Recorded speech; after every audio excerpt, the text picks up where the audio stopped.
out there, people really felt that they didn't quite understand how the economy worked anymore. And one particular example of this was that we saw unemployment and inflation rising at the same time. And that was something that should have been quite impossible.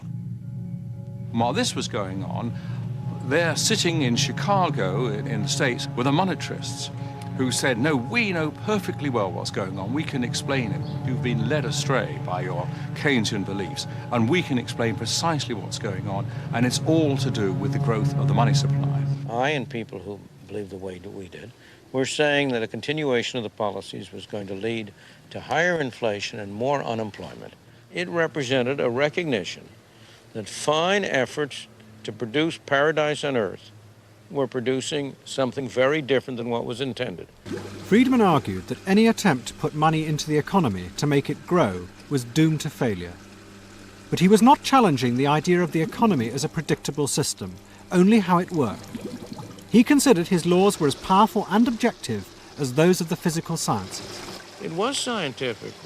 Inflation is not a communist phenomenon. It's not a capitalist phenomenon. It's a printing press phenomenon. That's a scientific statement. And you will only have inflation if the quantity of money increases more rapidly than output. You can only stop inflation by slowing down the rate of monetary growth.